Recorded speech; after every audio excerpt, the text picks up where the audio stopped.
సినిమాలను పైరసీ చేస్తూ ఆన్లైన్లో పెట్టినటువంటి ఐబొమ్మ వెబ్సైట్ నిర్వాహకుడు రవిని ఇప్పటికే పోలీసులు అరెస్ట్ చేసి రిమాండ్కు తరలించినటువంటి విషయం తెలిసిందే. ఈ నేపథ్యంలో అతనిపైన పలు చట్టాల కింద కూడా కేసులు నమోదు చేశారు. సో ఇంతకీ ఈ రవి చేసినటువంటి ఈ క్రైమ్లో ఎలాంటి చట్టాలు అనేవి ఇన్వాల్వ్ అయి ఉన్నాయి, సో అతనికి ఎలాంటి శిక్షలు పడేటువంటి అవకాశం ఉంది తెలుసుకునేటువంటి ప్రయత్నం చేద్దాం. మనతో మాట్లాడడానికి ఉన్నారు సుప్రీంకోర్టు అడ్వకేట్ పోతిరెడ్డి కృష్ణకాంత్ గారు. ఒకసారి సార్తో మాట్లాడదాం. సార్, మనం చూసాం రవి చేసినటువంటి ఈ సినిమాల పైరసీకి సంబంధించి యాక్చువల్గా ఎలాంటి క్రైమ్స్ ఇన్వాల్వ్ అయి ఉన్నాయి ఈ రవి చేసినటువంటి దీంట్లో? శ్రవణ్ గారు, ఇవాళ రోజు మనం చూసుకుంటే ఈ సోకోల్డ్ ఐబొమ్మ ఏదైతే చాలా ఏళ్ళుగా ఒక విధంగా పైరసీ మూవీస్ని, వాటి యొక్క హెచ్డి ప్రింట్స్ని, వాటిని వీళ్ళు ప్లే చేశారు ఆన్లైన్లో. సో అది ఫైనల్గా ఒక కొలిక్ వచ్చిందని అనుకోవాలి మనం. ఈ ఐబొమ్మ వెబ్సైట్ని వాళ్ళ రోజు మొత్తానికే బ్లాక్ చేయడం జరిగింది మన తెలంగాణ పోలీస్ డిపార్ట్మెంట్ వాళ్ళు.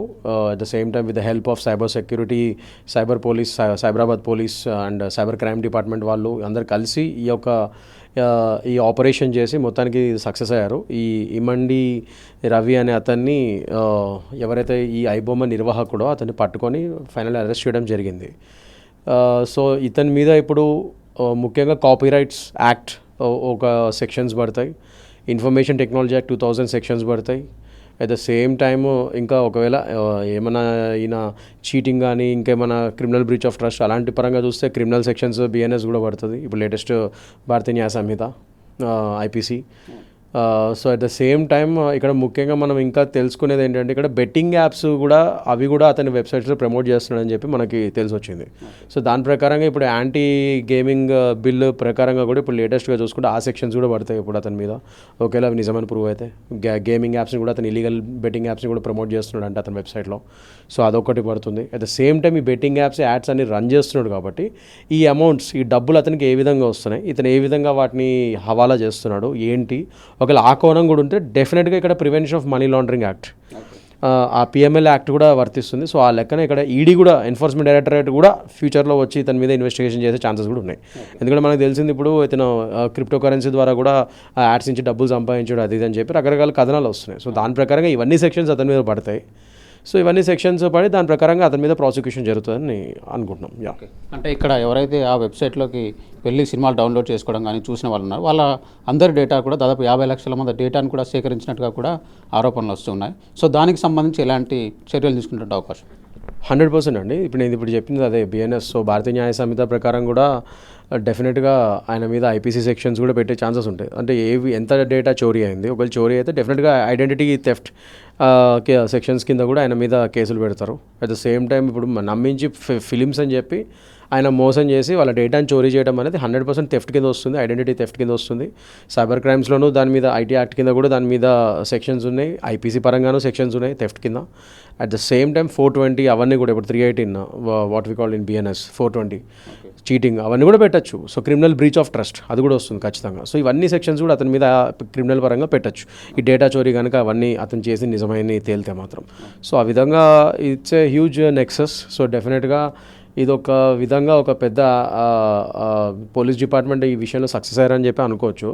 బట్ నేను చెప్పేది ఏంటంటే శ్రవణ్ గారు, ఇప్పుడు కేవలం ఈ ఐబొమ్మ లేకపోతే అతను ఇంకోటి ఏదో మిర్రర్ వెబ్సైట్స్ ఇంకా చాలా ఉన్నాయి. ఇప్పుడు ఐబొమ్మని బ్లాక్ చేసి ఇంకో వెబ్సైట్ అది మొన్నటి వరకు ఇంకో వెబ్సైట్ ద్వారా నడిపించాడంట, దాని తర్వాత ఇంకో వెబ్సైట్ ద్వారా, అట్లా దగ్గర అతని చేతిలో ఒక 110 ఛానల్స్ వెబ్సైట్స్ ఉన్నాయి రెడీగా పెట్టుకున్నాడు అని చెప్పి కథనాలు తెలుస్తున్నాయి. సో ఈ లెక్కన ఇది ఏం కొత్త కాదు. నేను అదే సైబర్ నేరగాలు ఎప్పుడైనా సరే చాలా తెలివిగా ఉంటారు. మీరు ఇప్పుడు బెట్టింగ్ యాప్స్ కూడా ఇదివరకు నేను చాలాసార్లు మాట్లాడాను వాటి మీద ఫైట్ చేస్తున్న రోజుల్లో.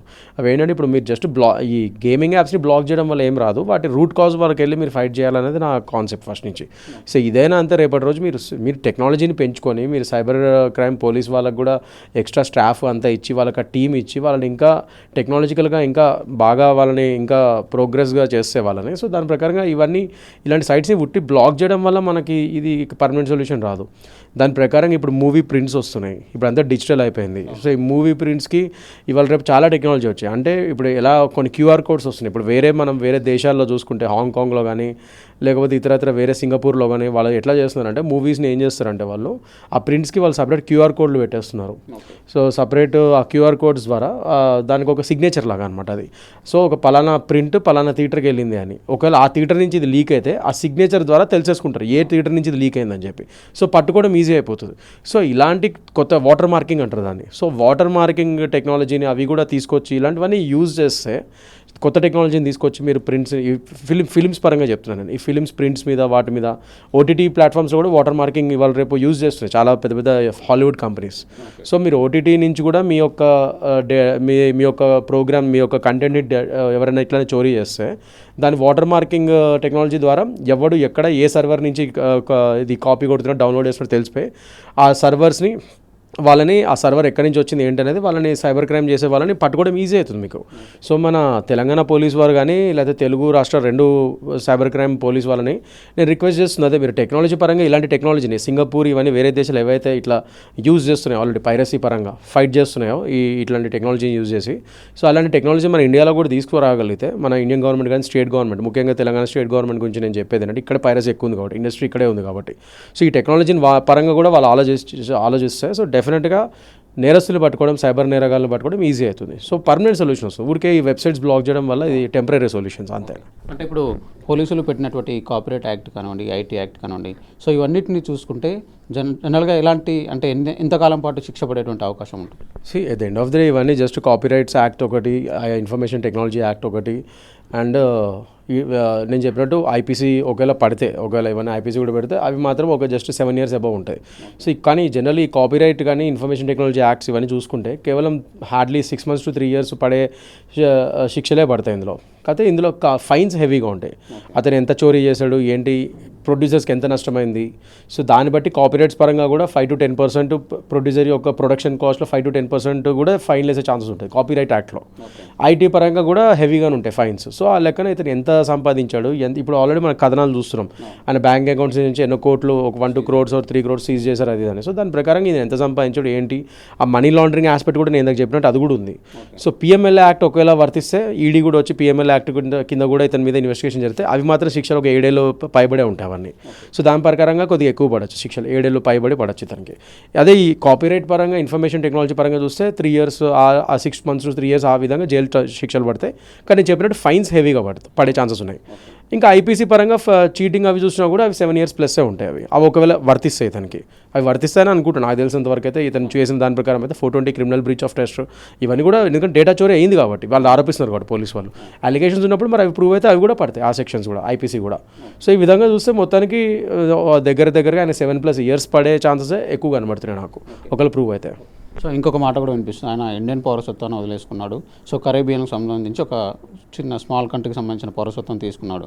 సో ఏంటి, ఒకవేళ విదేశీని అరెస్ట్, అంటే ప్రజెంట్ ఆయన వేరే పౌరసత్వం ఉంది కాబట్టి విదేశీని అరెస్ట్ చేసినప్పుడు ఎట్లాంటి ప్రాసెస్ ఉంటుంది ఈ క్రిమినల్ కేసులకు సంబంధించి? ఆయన ఏ పౌరసత్వం అయినా కూడా లా ఒకటేనండి. ఎందుకంటే ఆయన వేరే దేశం, ఈ దేశం పౌరసత్వం వదులుకొని, కానీ ఇక్కడే పుట్టాడు, కానీ ఈ దేశం పౌరసత్వం వదులుకొని ఇట్లా వేరే దేశం Caribbean islands, Saint Kitts and Nevis అనే ఐలాండ్లో ఎక్కడో ఆయన పౌరసత్వం తీసుకున్నట్టు కథనాలు చెప్తున్నాయి. ఆ లెక్కన దానికి ఈయన చేసే క్రైమ్కి ఆయనకు శిక్ష పడదు అనుకోవడం అనేది అట్లా ఏమి ఉండదు. ఖచ్చితంగా ఆయనకి ఇండియన్ జ్యూరిస్డిక్షన్ ప్రకారమే శిక్షలు పడతాయి. ఆయన వేరే దేశ పౌరసత్వం తీసుకున్నంత మాత్రాన ఆయనకి ప్రాసిక్యూషన్ చేయలేమని ఏం లేదు. మన ఇక్కడ ఇండియన్ జ్యూరిస్డిక్షన్ ప్రకారం, మన ఇండియన్ లా ప్రకారమే ఆయన మీద యాక్షన్ తీసుకోవచ్చు. ఇప్పుడు నేను చెప్పినవన్నీ అతనికి వర్తిస్తాయి. ఎందుకంటే అతను వేరే ఫారెన్ నేషనల్ అయినా కూడా ఇప్పుడు టెక్నికల్లీ, బట్ నేరాలు చేసింది ఇండియాలో, ఇండియన్ మార్కెట్కి సంబంధించిన వాళ్ళ మీద, ఇండియన్ నేషనల్స్ మీద. ఇప్పుడు ప్రొడ్యూసర్స్ ఏదైతే ఫిలిం ఇండస్ట్రీకి సంబంధించిన ప్రొడ్యూసర్స్ కానీ వాళ్ళు కానీ వీళ్ళు కానీ ఉన్నారో వాళ్ళందరూ ఇండియన్ నేషనల్సే కదా, మరి వాళ్ళ మీద ఇతను చేశాడు కదా నేరాలు, వాళ్ళకి సంబంధించిన వాటి మీద. ఇండియన్ మార్కెట్ మీదనే నేరాలు చేశాడు ఇతను. ఫిలిం ఇండస్ట్రీ ఇది ఇప్పుడు ఏదైతే ఉందో, పైరసీ కానీ ఇది కానీ ఫిలిం ప్రొడక్షన్ ఇదంతా ఇండియన్ మార్కెటే కదా, ఇండియన్ మూవీస్ అవన్నీ. సో ఆ మార్కెట్లోనే ఇతను నేరాలు చేశాడు ఇండియన్ మార్కెట్కి సంబంధించి. సో మన దేశానికి అగెయిన్స్ట్గా వేరే దేశ పౌరులు ఏం చేసినా కూడా వాళ్ళని మన దేశంలో మన చట్టాల ప్రకారం వాళ్ళని ప్రాసిక్యూట్ చేసి శిక్షించే హక్కు మన దేశానికి ఉంది. సో అతను ఇప్పుడు పౌరసత్వం వదులుకున్నంత మాత్రాన, ఆ సెయింట్ కిట్స్ అండ్ నెవీస్ ఐలాండ్కి చెందినంత మాత్రాన అతనికి శిక్షలు తప్పించుకుంటాడని అసలు ఏం లేదు. అతను ఖచ్చితంగా అతనికి ప్రాసిక్యూషన్ అయ్యి ప్రూవ్ అయితే శిక్షలు పడతాయి ఖచ్చితంగా. ఎందుకంటే అతను చేసింది ఇండియన్ గవర్నమెంట్, ఇండియన్ నేషనల్స్కి అగెన్స్ట్గా, ఇండియాకి అగెన్స్ట్గా చేశాడు ఆయన నేరాలు. సో ఖచ్చితంగా మనకు ఆ హక్కు ఉంది. అతను మన దేశ సమగ్రతను కాపాడే హక్కు మనకు ఉంటుంది, కాపాడుకునే హక్కు మనకు ఉంటుంది. మనకు అగెన్స్ట్గా ఎవరు ఫారెన్ వాళ్ళు ఏం చేసినా కూడా వాళ్ళని కూడా మన ఇండియన్ జ్యుడిషియరీ ప్రకారం వాళ్ళని శిక్షించే హక్కు మనకు ఉంటుంది ఖచ్చితంగా. సో దీని ప్రకారంగానే ఇప్పుడు నేను చెప్పిన ఇందాక సెక్షన్స్ అని వర్తిస్తాయి. ఒకవేళ ప్రూవ్ అయితే అదే సెక్షన్స్ అదే శిక్షలు పడతాయి నేను చెప్పినట్టుగా. సో ఆ విషయంలో ఏం దోకలేదు, మనం ఆలోచించాల్సిన అవసరం లేదు. సో జనరల్గా ఇలాంటి కేసుల్లో బెయిల్ లభించేటువంటి అవకాశం ఎంత మేర ఉంటుంది? జనరలీ తక్కువ అండి. అంటే ఇమీడియట్గా బెయిల్స్ అయితే దొరకవు. ఇప్పుడు రిమాండ్లో పెట్టారు కంపల్సరీ. సో డెఫినెట్గా దాని ప్రకారంగా అతని హక్కు బెయిల్ అనేది ప్రతి పౌరుడి హక్కు. సో బెయిల్ వేసుకోవచ్చు అతను లాయర్స్ ట్రై చేస్తుండొచ్చు బెయిల్స్ కోసం, దానికోసం రెగ్యులర్ బెయిల్ అయినా కానీ.